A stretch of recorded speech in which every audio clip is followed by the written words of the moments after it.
Well, hello, neighbors. It's another special Tuesday evening, and I am honored to have on the channel Jarrod from Highwood Distillers down in High River. Jarrod, say hello. Hello, everybody. Thanks again for joining me, Jarrod. You know, it's tough to do evening stuff. I know you work all day, I work all day, but you work all day in whiskey, and now you've got to come on and talk whiskey with me. So again, I really am appreciative of this time that you've given us tonight. You're welcome. Thanks for the invite. So, I grew up in Alberta, and I have seen Highwood labels of various kinds on shelves for many years. But I would love for you to take a moment and just for the people as they're coming in and they're saying hi, I think it'd be really nice to share a little bit like, okay, wait, where is Highwood and roughly when did you guys get started? Like, can you tell a bit about the story? Absolutely. Highwood Distillers originally started under the Sunnyvale name down in High River, Alberta in 1974. So this company is over 50 years old now. We've been producing spirits for the whole time. Gone through a couple of ownership changes. Started with a gentleman in the area. He wanted the distillery here because of the access to the wheat and the water for what he was putting away. That progressed, and then in the early 90s, I was taken over by a few gentlemen out of Calgary. So we've been family owned for a long time. We were, again, acquired by another company about 3 years ago. We've been making all spirits, spirits, liqueurs, creams, anything you can think that is in the alcohol aspect of portfolio, we can make. Whiskey is a bit of a focus. We do distill and age our own whiskeys on site. Yeah. Myself, I've been with the company for 19 years, so not quite half the time it's been around, but a long time. I've seen it go through a lot of changes, and in 2005, we actually purchased Potter's Distilling out of Kelowna, and we acquired a whole different line of product that up until that point, we'd been focused on wheat distillation, and then they were mostly corn distilling. So we purchased all their stocks and did an expansion at that point in time. I might want to circle back to Potter's because, again, I really have no real insight. I'm curious. I like whiskey, and we're going to share some tonight too, which will be excellent. But later, we might want to talk about, like we talked early on, I showed you the bottles you guys sent me. We're going to start with that. But we might talk a little bit about this. And the rumor about this, the rumor is when you first started releasing this, it was a bit of a result of that Potter's come into the family. And when they came into the family, they might have had some aged corn. So we might want to get into that later. I don't know whether you can tell me that or not. That's fine. That's fine. Yeah, it's true. We acquired a lot of old stock, and we still have some older stock. Some of the secrets. We have stuff that's pretty old in our warehouse right now. That's just putting some age on that we're looking for the right opportunity to put into bottles. But we don't want to. That's really cool. So I guess I didn't mean to forecast, but you already said, there's no secret there. We grew our family, Potter's had some aged corn. Yeah, and we purchased a lot of their stock. We purchased all their stock, actually. And I guess the biggest thing was where they were going to do the distillery, whether it was Kelowna or High River, and they chose to come to High River with everything. So we expanded that time, built a new warehouse, and that's our aging warehouse now and our storage for our full goods. So, yeah. Oh, very cool. I haven't yet visited you guys. Actually, I should ask that for people who's tuning in. And just so you know, lots of people watch it on the replay that won't be able to make it live. That's just the nature of how it goes. So when we're talking, it's also nice to kind of cue in to maybe people that could join us later. And with that, I'm saying, like, I've come down to Calgary. I've visited some shops around there. I've gone out to Eau Claire. I haven't driven to High River. Do you guys have a little bit of a tasting room or an experience place, or? Yeah, a little. We really do. We don't do public tours at this point in time. Unfortunately, it comes down to my time availability to do tours for a lot of these things. So it's tough to fit it into the schedule of what I do here. There's a lot of. We're a smaller company, and we all do multiple functions within the company. Not only do the master distilling, master blending, I'm also the operations manager, quality assurance manager. Oh. So there's a few things that take time to work with here. So and it's all good. It's just, it takes time, right? And most people need to come after hours for tours because they work during the day, right, or on the weekend. They're available on the weekend, so it's tough to fit into schedule. Right now, we kind of focus just on special tours and that, whether it be customers and along that line. It's something we want to expand into by all means, but it's just right at this moment in time, it's tough to fit into the schedule. I do understand. I've visited some houses, like some distilleries that they are focused on making whiskey and doing it right, which is great. And others are doing that too, but have also, like even from hello, built a front bar or a tasting experience, knowing that they're gonna get some public through it. Yeah, as I said, I think it's something that we want to expand into, especially with the more recent ownership group. It's just a matter of getting to that level. I mean, every distillery I've been to, you've got something that they do something like that, right? Where you have an experience at the end, or even just going through the distillery while it's operating and seeing things.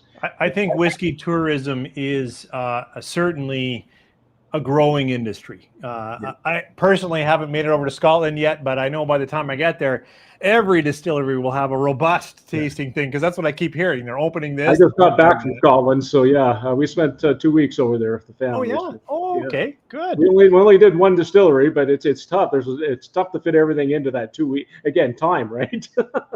But yeah, no kidding. It's an experience. Hey, one of the people that have joined us tonight is Don from Last Straw, and he obviously runs Last Straw Distillery. I don't know if you know Don or met him. And he had a question about your stills. He was like, can we talk a little bit about, how they're putting it together? And I think that's a very natural way to go. We've talked a bit about, how you started, great water, beautiful fields of grains you can use. You've joined 19 years ago. We didn't really ask exactly how you fell into that or how you earned that or worked for it. I don't mean you fell into it. I'm just saying suddenly you're working in whiskey. I'd love to know more. But I have the question. For sure. What about your stills? What kind of stills do you guys do? Column? You do pot? Like, talk to me about stills. We have a column and a pot. We do batch distilling, batch cooking, batch mashing, batch distilling. The big thing that sets us apart from a lot of distilleries is we don't use a mash bill. We do individual grain distillation, and then we do post-aging blending. So we'll age our three main grains, our wheat, our corn, and our rye separately, and then we will blend to the profile that we want after the fact when it's time to bottle. So as our stills, we basically have I think we do about 1,500 pounds of wheat at a time per cook. We'll send our mash cooler, ferments, my minimum 96 hours to complete our fermentation process. Then we go through our column still, and we use the column for our stripping. And we'll pull off a high wine or whatever you want to refer to, whatever cut. Every distillery labels it a different cut. So that's just basically our first cut of alcohol. From there, we store that, and then we'll go into a pot still and do our final rectification. For whiskeys, we'll just run it the one time. For the vodkas and stuff, we run up to 10 times for some of our vodka spirits.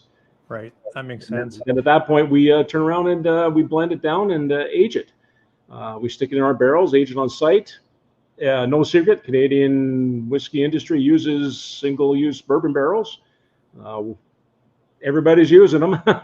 Ours, we use a broker. It's easier that way than dealing with an individual distillery. That way you can get a little bit of variety of barrel of taste in your barrels you're getting. Plus you always have a supply, right? Whereas if you're just using one distillery, you're really dependent on them. One bourbon distillery, you're really dependent on them having barrels available for you. So certainly ex-bourbon barrels of all barrels are perhaps a little bit more available, just because it takes a lot of money to build a new barrel and make sure it's right and all that stuff. Also, getting other barrels that maybe have come over from Europe, sherry seasoned or whatnot, could be a challenge.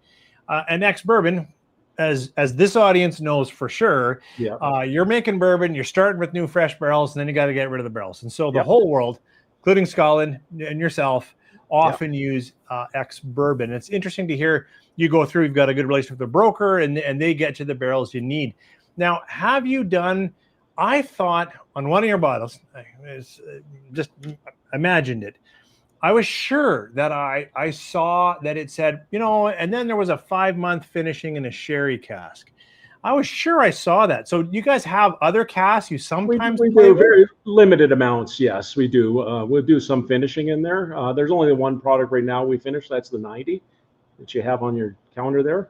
That's got the sherry profile to it. So we do a 5-year and a 20-year in that.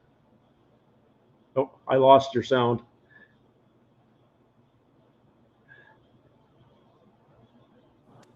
There you go. No, still off.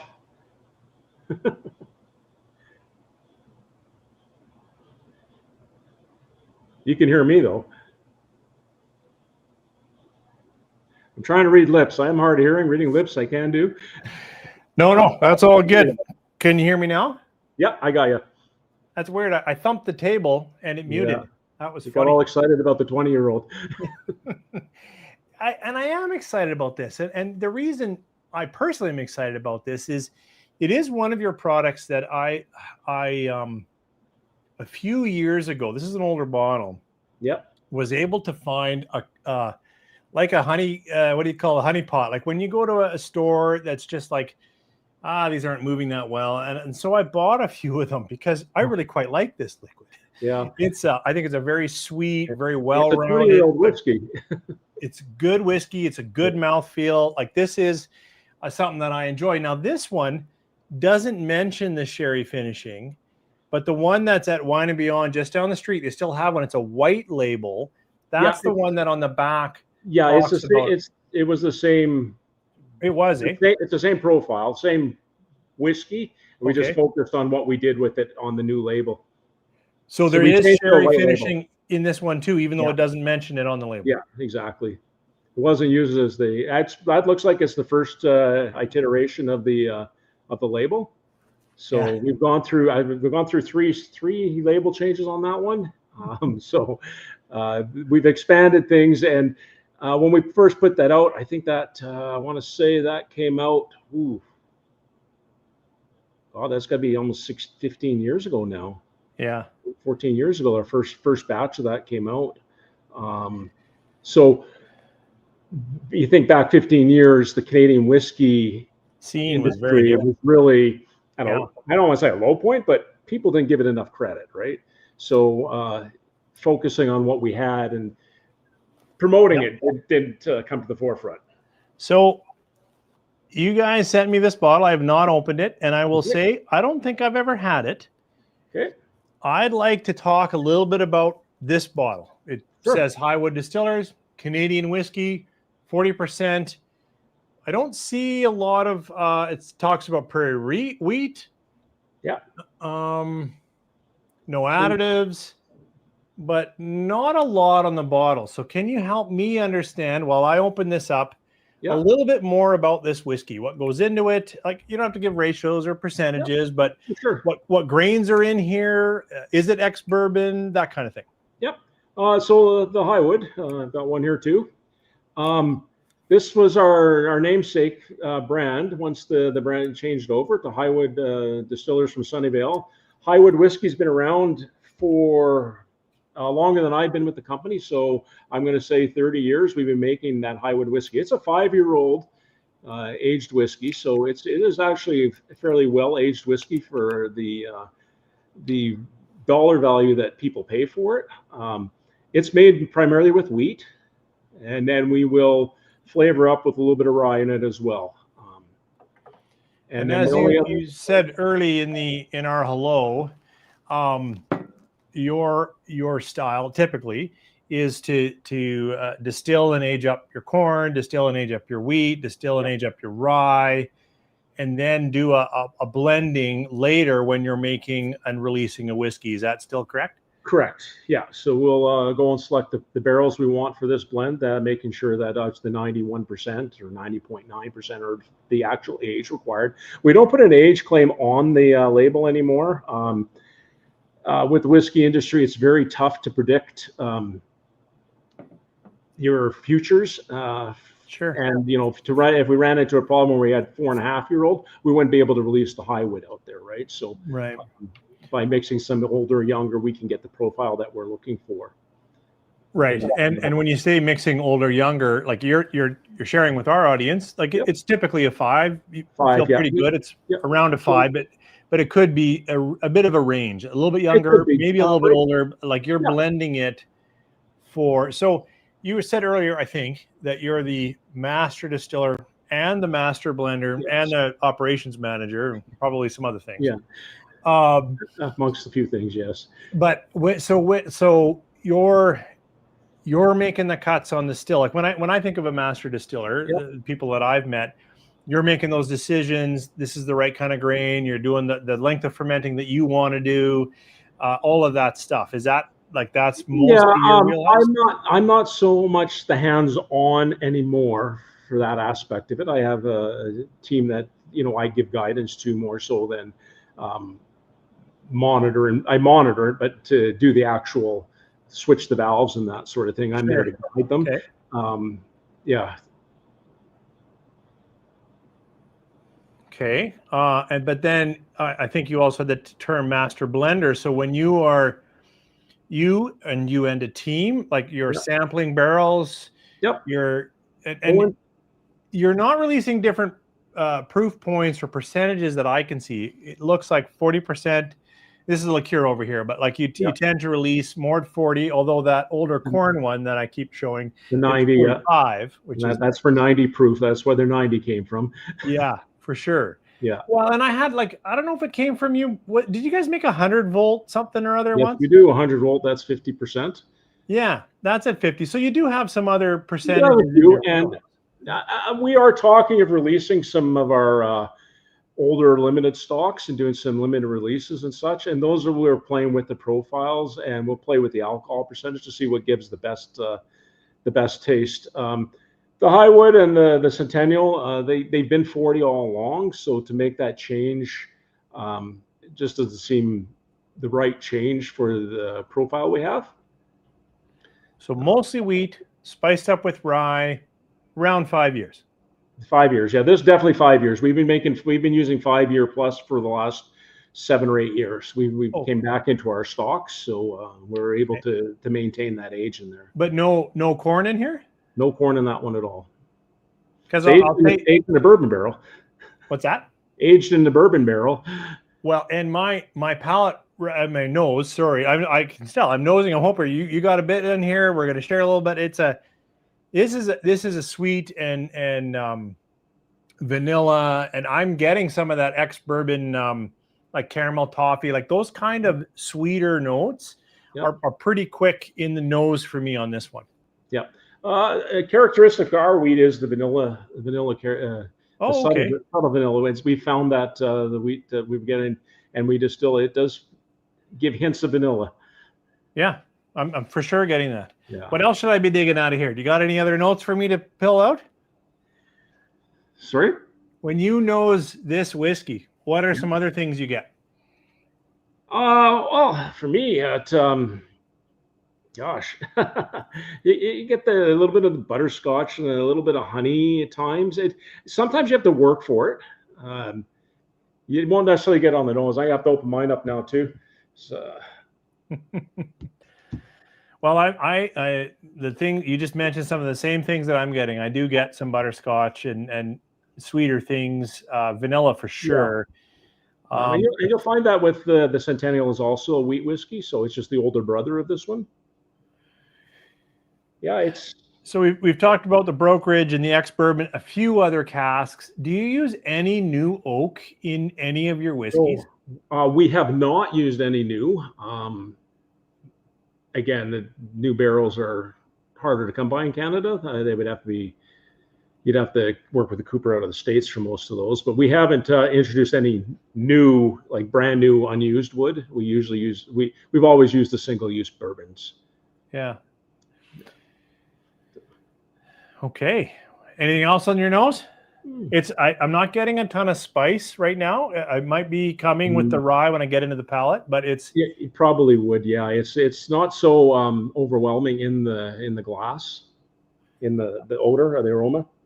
I have a comment here from a fellow just wondering, like, is this style of whiskey perhaps a bit of a bourbon replacement? A lot of viewers are in parts of Canada that can't get bourbons right now. How would your response be to that? Well, I'm a big proponent of Canadian whiskey. I love Canadian whiskey. Canadian whiskey is not bourbon. There are some Canadian distillers that are doing the heavy corn mash bills, but you lose something in using the one-off barrel that you don't get in the initial char from a brand new barrel. So as a replacement,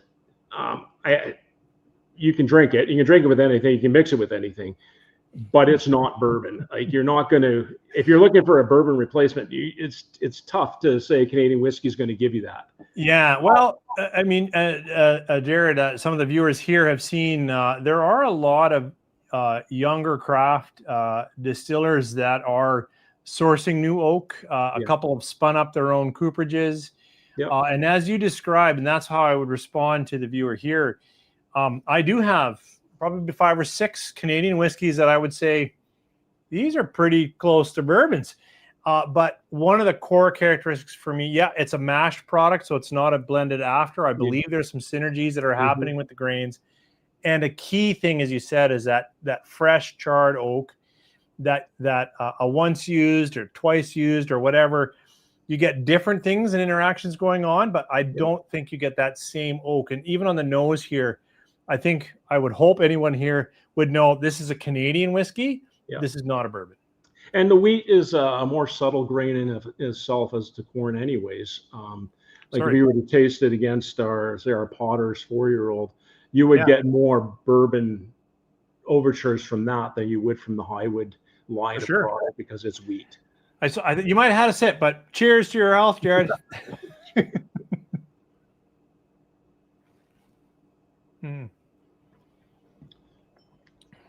And I think you've said this, but I would say for anyone tuning in here, this is a Canadian whiskey when you're thinking of Canadian whiskeys. By that, this is how I describe Canadian whiskey in this flavor profile. It is that sweet, almost buttery. It's got really gentleness in the palate.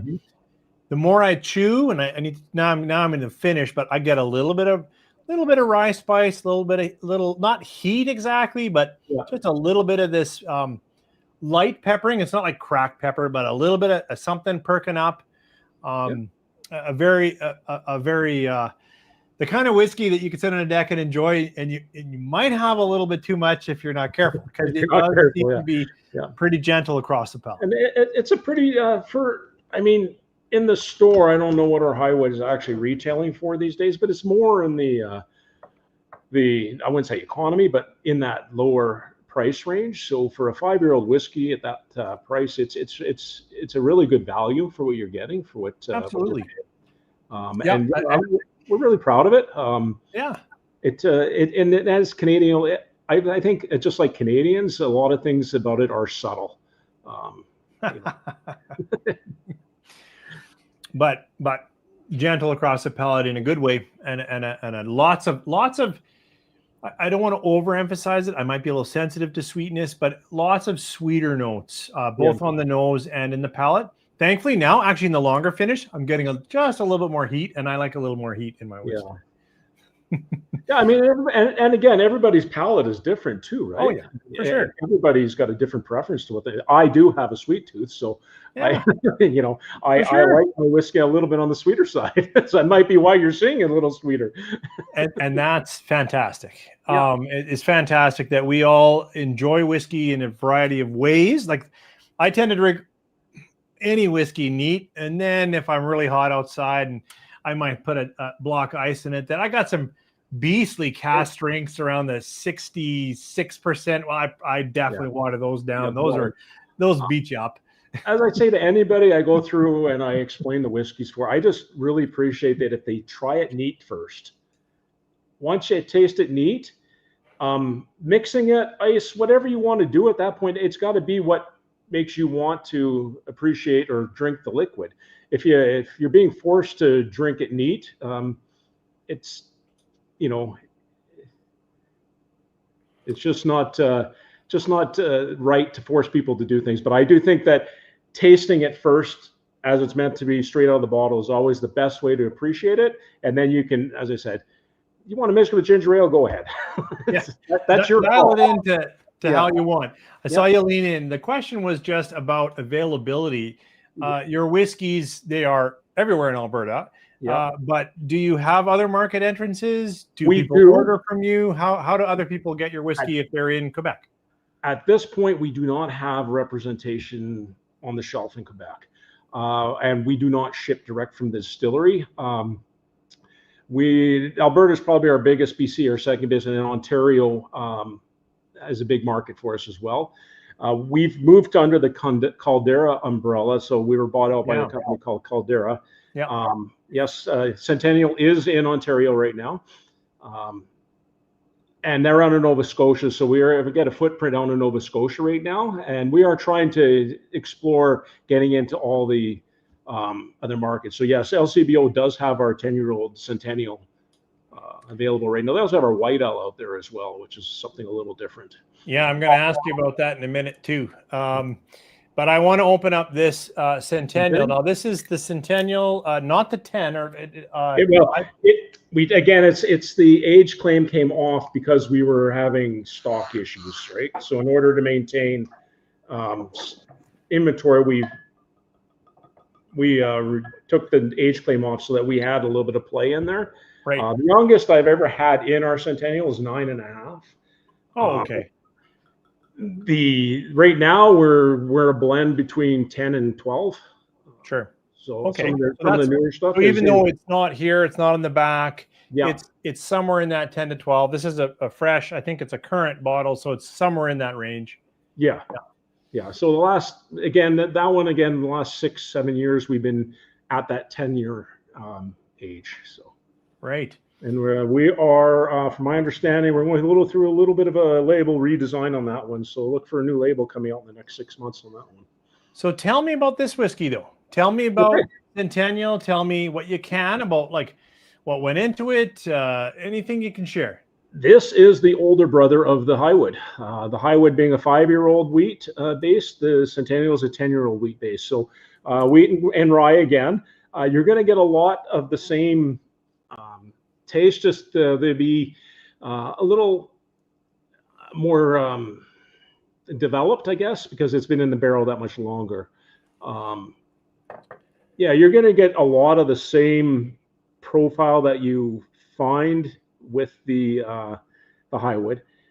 It's going to be light. It's going to be subtle. You're going to get the vanillas. You're going to get the butterscotch and the buttery taste. It goes down smooth for a 10-year-old. It goes really well. And again, this is another one that is a good value price. I don't know what Ontario's selling it for, but I know out here in Alberta, it's not overly expensive whiskey. No, your whiskeys are priced well here in Alberta for sure. Yeah. So 5 years ago, you can go dig up my video. Okay. I am. You don't have to. I'm just saying.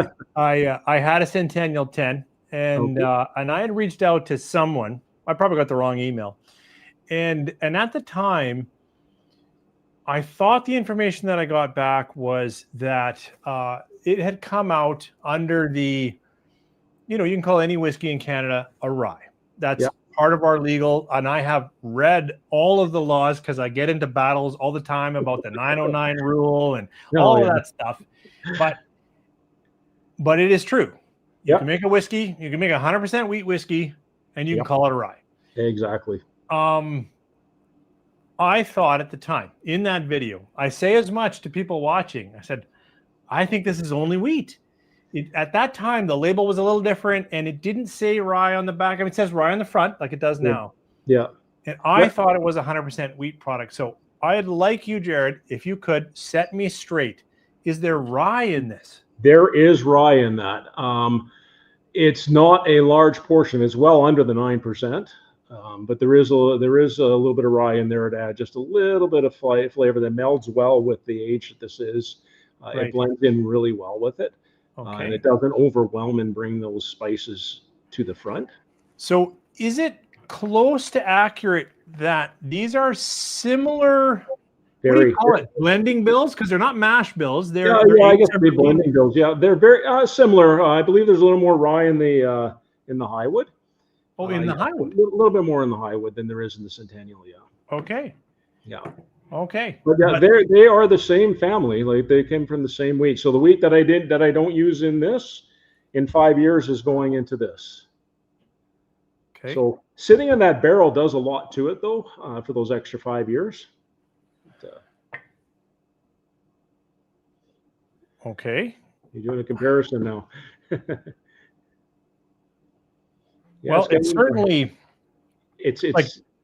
Go ahead. I was going to say though it's more subdued than the Highwood. I was just going to say it is, because I want to tell you how it is different in the nose. And the first thing is exactly what I didn't say at first. It is more subdued. It is definitely not as punchy on those vanillas, if I may. Yeah. And that's the age playing into that. So it's just that extra 5 years is really smoothing it out. Yeah. Okay. So getting back to the original question, the Highwood is closer to the bourbon side than the Centennial is, but it's still nowhere near a bourbon. Very subtle flavors in there. Question from Chris, and you can take it if you want, or I can take it. Sure. It's just a general question, not specific to you in Highwood, but to anyone. Do you want to give an opinion on why do you think distillers will call a rye even if it doesn't have rye in it? What do you think the reason is? That because my understanding is that was the prominent grain back when the legislation was introduced about Canadian whiskey, and a lot of Canadian whiskey was made with rye or had large portions of rye in it. Over time, we've gravitated away. Availability, wheat became more prevalent, corn's become more prevalent, and rye, it just stuck, and that's part of our legislation here in Canada. Canadian whiskey is considered rye. It's a generic term for Canadian whiskey. Now, I just saw a question about the U.S. For a rye whiskey in the U.S., if we were to export it in the U.S., I would have to remove rye from all my labels because you need a minimum of 51% of the grain to be rye, to be considered rye outside of Canada, not just the States. That's outside of Canada. Yeah, no, and I've been on a few rants, Jarrod. Clearly, you haven't watched any of them. Where I'm a proponent of changing legislation. I think while it is historic, and while many people, like when I talk to non-whiskey drinkers, which is like the majority of my life, they associate rye with Canadian whiskey, and they just think all Canadian whiskey is a rye. Sometimes. Exactly. And so I get that there's like a brand recognition or like let's keep it around, let's call it rye.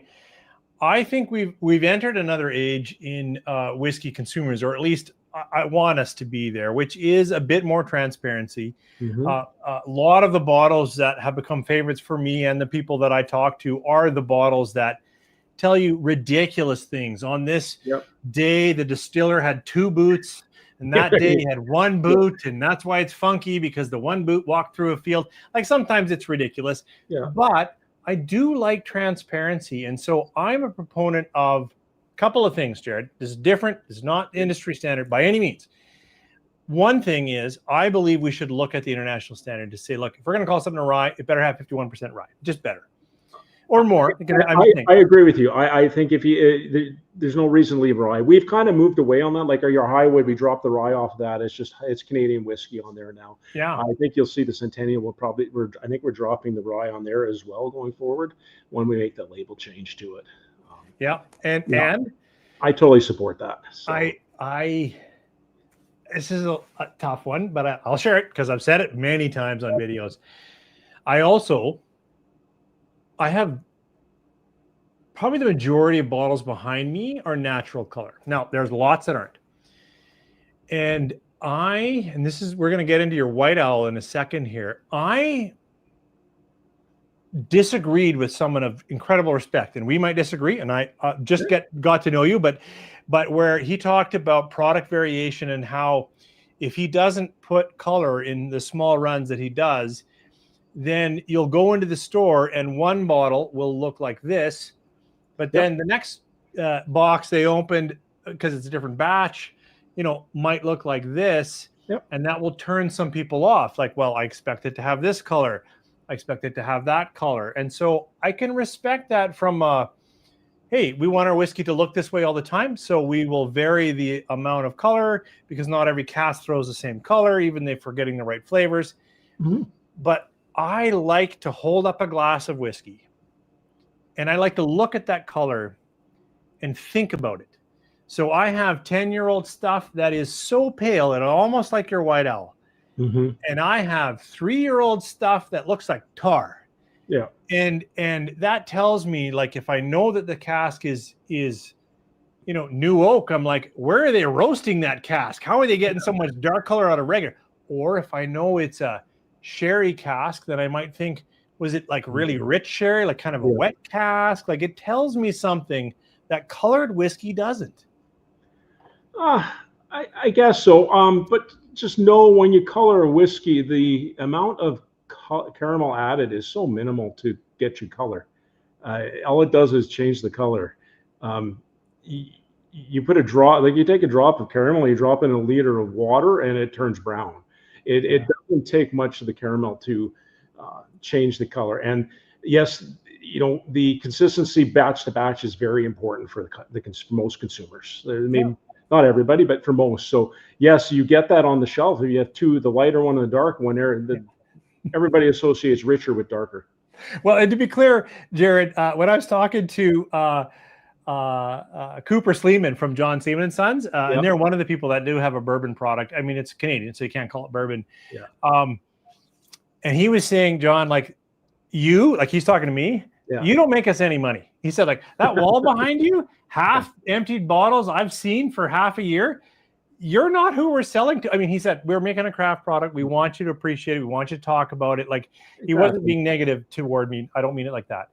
But he's saying, like, to really make money, like, you've got to think of the people that casually buy something on the weekend, or just put it in there. Like, when their cabinet is out of whiskey, they put whiskey back in. Yep. And he said, right now, that's where the money is making. Now, they are trying to make a return on a more craft product. No color, no filter. Yeah. And I think you'll see that more and more as you get to, and even with us, you may see it down the road when we get to the limited releases of our aged stuff, that we'll go for a more natural look on it. But yeah, he's right. I mean, you gotta. If somebody sees like a very yellow whiskey on the shelf, if they're not a connoisseur, they're not buying it, right? Yeah. And especially if it's beside a darker one that's from the same label. Yeah. They're going to go to the dark one because just it looks richer. Now, I agree 100% on the rye, but caramel. It doesn't imbue much into anything into the flavor, in my opinion. Well, I haven't done that test yet, but I have to say a bunch of my online buddies have bought themselves some E150 and have done the double blind, where you get your Glencairns like this, where you can't tell anything. Then they've done 1 drop and then 2 drops and whatever. And some of them say they can taste it. I haven't done that experiment. Yeah, it depends how much you put in there. I mean, charcoal is just burnt sugar, right? Or caramel is just burnt sugar, right? Yeah. So it may. I haven't, because I taste before we color and after we color, and I don't see any. Yeah, I don't taste any difference. It's really just a visual. I don't want to belabor the point, but I just. Hey, and everybody, and again, that's the beauty of it. Whiskey is everyone's entitled to their own opinion, and there's a whiskey out there that'll meet every requirement that you appreciate. So most of the people I work with, as I said, are not whiskey connoisseurs. If that may, I think I said that wrong, but people that really pursue rare and expensive bottles. Yep. But a lot of them enjoy flavored whiskeys or this type of bottle. I haven't opened it yet. This is, I think, your Canadian Maple. Canadian Maple Whisky, yep. Now it says whiskey, but it's 22%. And I thought we did. Made with our Highwood. Yes. And maple syrup from Quebec. Okay. Yeah. So you guys create a blend with that. It's not a maple cask, because some people will. No, it's a maple syrup we buy in bulk from a supplier down in Quebec. So that's all that's in it is your Highwood whiskey and maple syrup, and it's 22%. Yeah, but why can you call it whiskey? You can call it whiskey. You can't call it Canadian whiskey. Even though it has Canadian there, it's Canadian maple, not Canadian whiskey. Okay, because I thought to be called Canadian whiskey, it had to be 40%. And what I'm hearing from you is yes, but the fact that maple is in between makes it okay. Yeah. It's the same thing with our White Owl. It's a White Owl whiskey, but we can't call it Canadian whiskey because we've removed the color from it, and that's a characteristic of Canadian whiskey.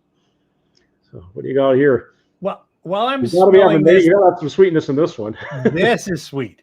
But while I'm nosing this liqueur, and it does say on the bottom, it does say liqueur down, like it does say it's a liqueur. So someone in the comments said it's basically a liqueur. I'm like, yeah. And I haven't had a sip yet, but they said maybe put it on pancakes or a bowl of oats. And yeah, pancakes. I've heard people marinating their salmon with it. I've ice cream. There's all kinds of things you can do with it. We actually just introduced about 4 years ago. Give me a moment. I'll step off screen here. Sure.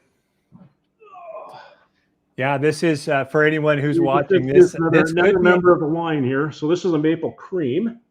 Okay. So we use Irish cream imported from Ireland, and Highwood whiskey and maple syrup again.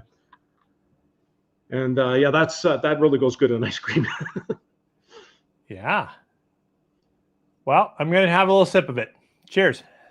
Cheers.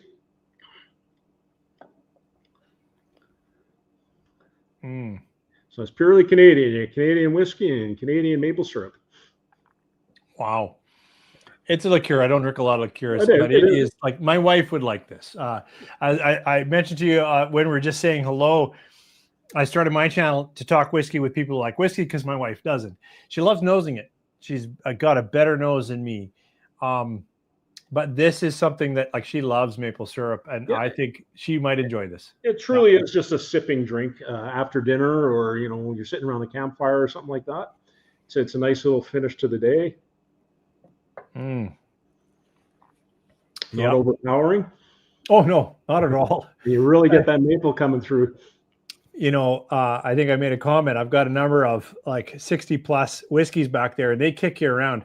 40% feels like nice and smooth. You go down to like this 22. Yeah, it's like it's really tasty. It could go well as a second ingredient in a cocktail, depending on what you're making. Put it on ice cream. Yeah, that kind of thing. Yeah.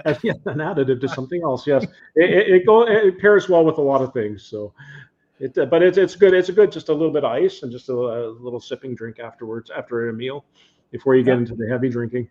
I had a question about here.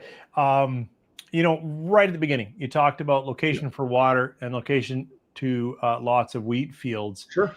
How do you feel about the water source you guys are using?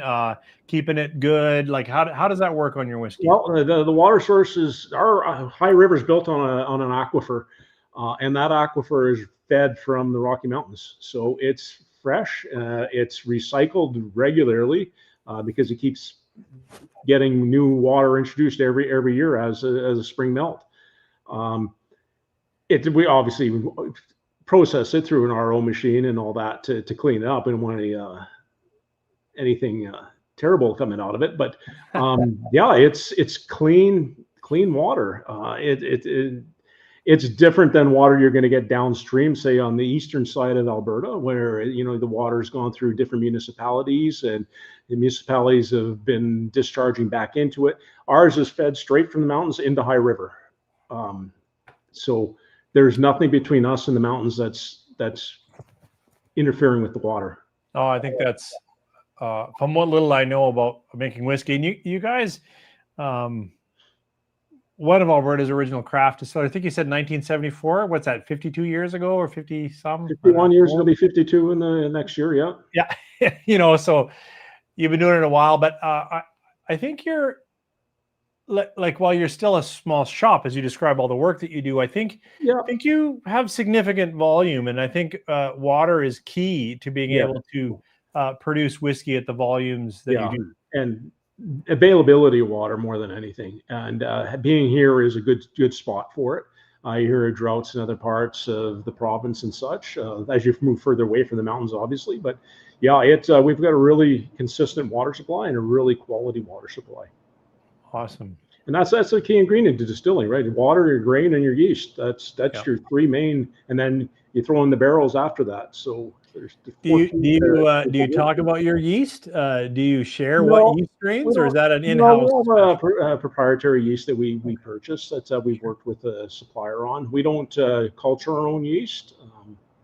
Some distillers do. I know Alberta Distillers has their own lab. They culture on site. So I know that too. That'd be kind of neat, but it's just the size that we are. It just don't have the operation for that at this point in time. I think like Four Roses down south does a really good job highlighting the differences that yeast can do. I don't know if you've had some of their single cast, single barrel, whatever, barrel, I think they call them, releases, where they have 5 different strains of yeast or 4 different strains of yeast and 4 different mash bills. Is that right? Anyways, what I'm saying with that is I think yeast and the flavors that yeast creates in the distillate is or before the distillate, in the fermented stage, is underlooked in some areas. Because I've had like Four Roses, and they will say this is exactly the same. It's never exactly the same, but we've used this yeast here and this totally different yeast here, and the flavor differences are marked. It's a key component of it. For our aspect, we're not small enough that we can play with the yeast. We have too much of a market of other product that, like our Highwood, we're constantly putting our Highwood whiskey out. So consistency is important. I haven't had the chance to play too much with the yeast end of things. Fair enough. So, but you are large enough. You're larger than some of the people that are here online that are distillers. Have you ever done partner distilling? Not that you have to tell me who. I'm not trying to break a trade secret, but sometimes people will come and say, I'd love to use some of your wheat. We've got some of our something else, either a trade or support or anything like that. Have you done any collaborations? Oh, we have mostly out of province stuff as opposed to in province, but we have worked with several other distilleries on product and that. We tend not to. We haven't really collaborated. We were collaborating with a couple of breweries actually. Wild Rose for one, where they took some of our barrels and they aged some stout in it, and then we got the barrels back and we aged some whiskey in it after the stout. So. Claude is correcting me, and that rings true. I think I briefly said 5 strains of yeast, but I knew there was 10 varieties, so I appreciate being corrected. But Four Roses does 5 different yeasts and 2 different mash bills, and then as you combine them in all the different ways, you can get 10 different varieties. It's very interesting. I mean, again, they're on a smaller scale, right? So they're doing single barrel, single cast, so their batches are relatively small compared to my batches, right? And then, so I use my batch of distilling. I pull my whiskey off. I pull my vodka quality off as well. From that distill. So consistency is big for us at this point. If we were ever to expand and we're able to do some, well, that's just it. Like some of the distilleries down south, Four Roses, from what I know, is actually probably in this category, but like even Buffalo Trace or whatever, like these are mammoth but you can still get single cask. And, Knob Creek has a great single cask product, and they are mammoth, like they're huge. But again, is single cask that they're putting away at that time to use as a single cask, or is it a single cask that they just had in their barrel houses that they pulled off of at a certain point? Oh yeah, no, it's that. No, they don't run for a cask. So, they make. I mean, I've been to Buffalo Trace. They make 1,000 with this strain, and then 1,000 with that strain, and then you can pick them later. It's something. Right now, we've got a lot of old whiskey. I think that's where our focus is, trying to get some of that out in the marketplace. I don't know when that stuff will be coming, but we'll let you know. Yeah, for sure. I love it. Do you have any special releases coming up for the holidays? It is holidays. No, I almost suggest this is a bit of a holiday whiskey. Like I think a lot of people could enjoy it. No, we didn't do anything for this season. Well, we have not whiskey per se. We do our like eggnog creams and stuff like that. But we haven't done a whiskey release this Christmas. So. Well, I told myself, we talked about it already. I've talked about it several times, but I told myself I wanted to end the night with this. Okay. So can you share what you know? I mean, not everything, but this is the 90-20, as you described. 90 is the 45% in proof. Yeah, it's from the 20 is the age, 20 years. Yeah, and I think you were able to share the aged corn in here did come from older stocks from potters. Is that right? Yep. And then it has some sherry finish to it. So, it's primarily corn. We do not put any rye in that one there at all. Wow, that one was rye on the label. That one I was pretty sure of, but I didn't want to bring it up. But this one is rye free. I felt was my information was pretty secure on that one. Yeah. That one does not have rye in it. Yeah. We didn't want to. When I was playing with that one, rye just didn't work with the profile. So we didn't put it in. It stands out a little bit different from the two. I mean, now it's very different from the last thing I tried, because I tried that maple one. Yeah. And it should, because it's corn, right? But also subtle. Like when you talked about going up in age from 5 to that 10 to 12 with the Centennial, going to 20 again. It's right now. I'm just saying it is something that I'm going to need to take time with and try it a few times to try to evolve the nose a bit. Yeah. We also do a 5-year-old version of that, and that one is probably the closest thing we do. The 5-year-old 90 is the closest thing to a bourbon that we would have in our portfolio. Yeah, I have seen it on the shelf. I haven't had it. Hey, did you produce, is it Mount Logan for Wine and Beyond? Yes. Is that you guys? Yeah, I think I saw it on your website. That's why I thought it was you. We've collaborated with them on a few projects. So yeah, we did a Manhattan for them as well. Because not now. Now when I see it, it's back up to a little bit higher price. But for a little while, you could get their 20-year-old for really quite a bargain, I would say, for a 20-year-old whiskey. Mm-hmm. Well, same thing with the 90. It's I think it's quite a bargain for what I don't know what it is on the shelf. You mentioned right now stocks are such I can't buy it through your website. Like it's not. Yeah, not at this point in time. Going into distribution, but there are stores that still have it. The Wine and Beyond in St. Albert has the white label on the shelf right now. Yeah, if you go on Liquor Connect, their website or on their app, you can type in and you'll find out the last places to buy it. Now they don't tell you if they still have it, but they told you who's bought it. And then you can call them and see. I know the number of times I call and get disappointed. What? We don't have that cast strength Springbank 12-year-old. Are you kidding? We sold it for $900. I'm like, okay. Oh, there you go. Yeah. Hey, Tyler just asked the 5-year-old. The 95-year-old is 45%. Is it 45%? On the Highwood 5? Okay. On the Highwood is 40%. But on the 90, which we were just talking about, is also 45%.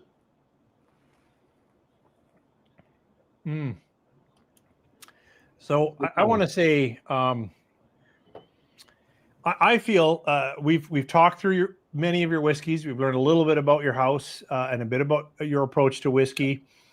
And sometimes I share on my channel, like when I'm talking Canadian whiskey, and I talk a lot of Canadian whiskey, like hundreds of different things, and they now are everywhere. The chat asked, are you doing a peat? Should I ask, are you doing a Canadian peat? Peat? No. Yeah. Not at this point in time. Very few people are. I know of some people that are playing with a Canadian peat. Yeah. Right now, the Canadian whiskeys that have peat in them tend to bring over peated malt from Scotland, or maybe up from Oregon, that kind of area. Yeah. There's some creative stuff going on. Like, I always like to give Gord a shout out from Odd Society.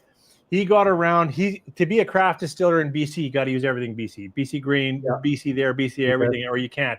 And tax laws shift radically if you're not a BC craft. So he got around smoking this thing, but he ran his whiskey through his gin distillery. Okay. And he put peated malt in the gin basket, and then you get a peated whiskey. It was creative. wild. That's creative. That's for sure. Very creative. It's something I'd like. I don't know if I'd peat per se. Even the barley aspect of it, the malted barley, just to try a few different grains. But that's something that, as we move with our new ownership, and that we'll probably explore more and more of those things. They want to stoke the creative side of things. So positive there. So even though you guys might not make money from a guy like me, we do talk a lot about whiskey, and we spark interest in other people as well. So I think it's good to create some different expressions. You're talking a bit about some age, I think. Yeah. Are you ever have you ever thought of a cask strength whiskey? Yes. Yes. We've bandied that about. Again, for some of this limited stuff, we're talking higher ABVs for it for sure. I don't know truly cask strength. I think most of us have put away at 70, so it is quite high. In our environment, amazingly enough, our alcohol percentage, ABV, increases over time the longer it's in the barrel because of the dryness and the humidity in our environment. I've had 70% alcohol percentage, so that's a lot. So if it's in the barrel for 30 years, it could be almost 80%, right? And so that's a high cask strength. So we've generally 60% is what you consider cask strength, anyways. Oh yeah, for sure. Yeah, I've got a couple from John Sleeman right now. They're around that 60, and you're totally right. Like, if you're going in a little bit higher, and in your climate, it's increasing, and that's something that when I talk internationally with whiskey producers or whatever, like they're not always immediately aware of, because most climates, you're losing your alcohol. Yep. Yeah. I mean, it's evaporating. It's just the water's evaporating faster than it's unique. It's going to affect the flavor on it. Now you got a higher alcohol percentage. When you cut that to 40%, you're actually cutting it down more than if you're cutting it 60%, right? So you can lose a lot more flavor by cutting it back to 40. So being a higher strength coming out especially for something that's aged quite a bit, it's beneficial to the product, the final product. I'm not sure what this. We got one question. I was feeling like we've done a pretty good job talking through. We were asking about your special releases, but this is an interesting question. I'm not sure. You might have to come back on here and ask clarification, but. There is a whiskey competition. How important there is a Canadian Whisky competition. The Canadian Whisky Awards are in Victoria in January every year. Yeah. And I think it's fairly important. It brings a bit of prestige. We've won several awards there. I mean, it's not like the San Francisco or anything like that, but it's more about Canadian whiskeys than it is about international whiskeys. And I put on a master class there several years ago. Did some tasting. It's good. I think it brings a little prestige to the Canadian whiskey market.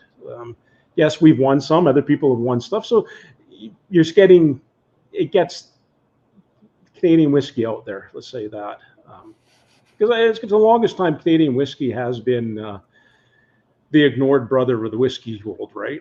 You got the Scotches, and then you got your bourbons and your Tennessee whiskey, and even the Japanese whiskeys and that, even Indian whiskey. They seems to get promoted so much better and treated so much better than Canadian whiskey. Yeah, I would agree. Although part of my wonder there is, could we do ourselves some favors in being a bit more transparent, having more laws like ryes have 51% or more? Absolutely.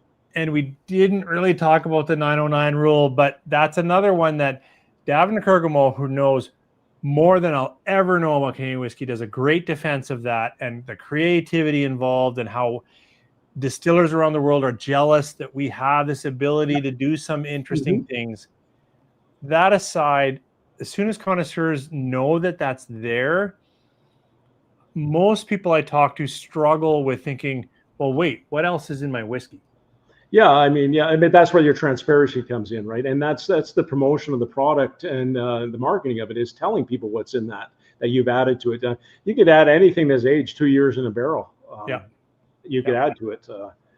So you could be creative. It gives you that aspect that you can be creative after the fact, right? Like the post distillation, post aging, you can be more creative than trying to put something in a barrel. Oh, I want to make this mash bill and put it away and then you got to wait 3 years to see if it actually turns out for what you wanted. Whereas you can do it, you can have all your stuff aged 2 to 3 years, and you're able to change your profiles that way. So it is a benefit for creativity, absolutely. Now we don't take advantage of it that way. We use rye and corn and wheat, but but then I would argue, I appreciate creativity, but then I would argue for even better clarity on label. Like if you're going to put, I thought it was 2 years when I read the law that it was long as aged for 2 years in cask. If you're going to put a 2-year-old sherry at that ratio in there, I want you to tell me that, and I'm okay then. Fair enough. I understand. You put sherry in here. I get no problem with that. But then that comes down to the marketing aspect of things and promoting it as such, right? Yeah. People are looking for these differences in whiskey now. They're looking for the creativity, whether it be a barrel finish or whatever you're doing. Whether you're going to put in a sherry barrel for 5 more years, or you're going to put in a cognac barrel for 10 years, or a port barrel, whatever you happen to be doing, you're still imbuing flavor from it. So. So I never got around to asking you, and now, someone in the chat has asked a little bit of this type of thing. So the question here is, have any distilleries inspired you to pursue the art of distilling? Can you share a little bit about your journey into becoming a master distiller? Well, my journey started off in the beer industry way back in the day, and I was in warehousing. And then I moved to food service, and I did quality assurance in the last little bit at food service. And then and I was there for about 7 years, and then like food distribution, when I say food service. And then Highwood had a posting for a job, and I was moved to Okotoks, so it's a little south of Calgary at the time.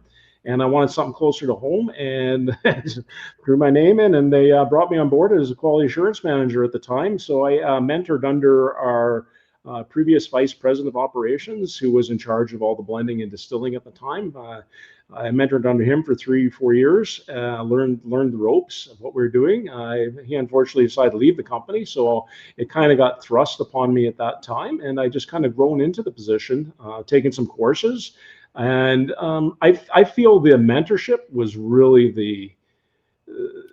the most beneficial, because you're learning from somebody as opposed to a book. Yeah. So that's why I try to share with my people, because I'm not going to be here forever, obviously. Right. That the next person that comes along, they need to have this hands-on and learn from it. Why did I pick this barrel? Why, when I'm making a new blend up, why did I choose that? What was my process to create these things? So and I've done a couple courses of the International Brewers and Distillers to get some certification. And it's just kind of grown into it. It was never my intention when I came out. Let's be honest, I'm not 18 or anything anymore. When I came out of high school, it's like nobody was talking distilleries, right? So I'm dating myself right now, but it wasn't a career choice. Whereas now it's a very viable career choice, because there's so many distilleries out there that you can find decent work at and do and learn the distilling portion of it and the blending portion of it. And there's so many places that offer courses on it that you can get a leg up on it, as opposed to just coming in cold like I did. But it's been a great journey here, a lot of learning and great people that I've worked with. So if it wasn't that, I had 19 years, I wouldn't have been here still. So right. No, for sure. And I agree with that person connection too. I've definitely talked to a number of distillers that are like you, mentoring people around them. Maybe they've even started. I know you haven't, but like I was thinking of Sons of Van, like they even have a distilling course where people come and kind of a residency for 1 week and we worked with a couple. We worked with Olds College on a couple of well, not necessarily courses, but bring their teams through, their distilling teams through, and did a 1-day sit down with them and how we operate. I mean, because we operate different than other distillers. Every distiller has something they do different than everybody else. I mean, the basic science is the same, but the process is different. Our process is different than most craft distillers or most distillers in general. Most guys either run pots or they run columns. We run both. It's it's unique. Hey, fair enough. Asking for a friend, a person in the asked. So he was kind of saying like, how many barrels do you have? And I wonder if he's asking, would you be open to a collaboration if someone reached out and said, hey, like, what's the chance of being able to maybe buy some barrels or something like that? You're open for a conversation. You don't have to commit online. I mean, the best way to make contact with us is our info line. So info@caldera.ca. Introduce yourself, and then that gets directed to the appropriate people. We are always open. Our barrel stock, we kind of protect a little bit because barrels are expensive. Yeah. Oh, that was another question, and it was already kind of answered in the chat. But like when we talked earlier about you using a broker, not like I mean someone who finds the barrels you need. I think they were asking a little bit like, are used barrels expensive, and do distilleries compete for them? Do you want to talk a bit about that? Absolutely. It's everybody competes for the best. The biggest thing is, and it's really been impacted lately in the States, is the bourbon industry was going gung-ho for a while there, for a long time. I mean, I went down there in 2019 and I was at Buffalo Trace, and they were building a new warehouse every 3 months and filling it in 3 months. So they were that's new barrels all the time. So they still had their old barrels, their old warehouses they were filling new ones at like 70,000 barrels at a time. So there was an overstock of barrels. They've been hit hard because of the Canadian boycott, right? We're a big purchaser of bourbon up here, so they're now have got excess full barrels, right? They're not emptying them as fast, so that'll impact the cost of the barrel too. It's supply demand. That's going to stop them buying new ones. It's going to stop them selling that, and then you're competing with Scotland, Ireland, Japan, India. India has really come on board, so they're buying a lot. And even Chinese, right? So it can be a tough find, and that's why we use a broker, and we're not linked to just one bourbon distiller.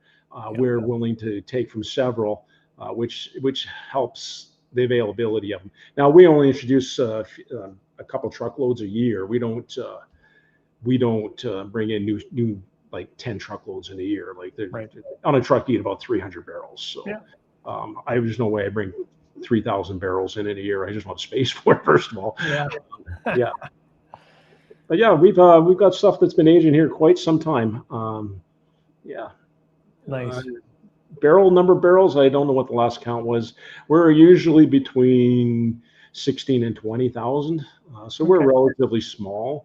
When I talk to bourbon, I know you say that, but I have the pleasure of visiting with distillers that have like 50.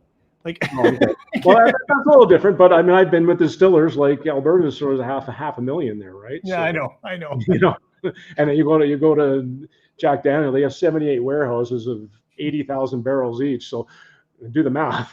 that we pale in comparison. So we're pretty decent sized for a Canadian independent Canadian distiller. Obviously the big guys, the Black Velvets and the Alberta Distillers and even Crown, right? They've got millions and millions of barrels. So, but they're big and they're own multinational corporations, whereas we are owned by a couple guys from Alberta. Yeah, that's great. Hey, Jarrod, I've had a great night. Is there anything you want to share with the audience now, or who might catch it on replay to get to know Highwood, or anything you want to share? Just we've been around for a long time. We've been producing a lot. We really take pride in what we produce. We just appreciate people that support us. Look for us in the future. We're probably looking to expand what we can do here. We're probably we've got a website. Obviously, any releases we're going to do, or any limited stuff we're going to introduce on there. We've also talked about being able to sell direct, but we're not at that stage yet. But if you watch the website, that'll fill you in on all that kind of stuff. But I think we make great stuff. I hope everybody else does too. Yeah, no, it's been good to taste your wares, and even better to have conversation. That's what I wanted tonight, and I again appreciate you giving up some evening time after working all day with whiskey to talk a bit of it in the evening. That's all right. I appreciate you having me. Thank you very much. Thanks everyone online. You guys all have a good night. Okay, good night, everybody.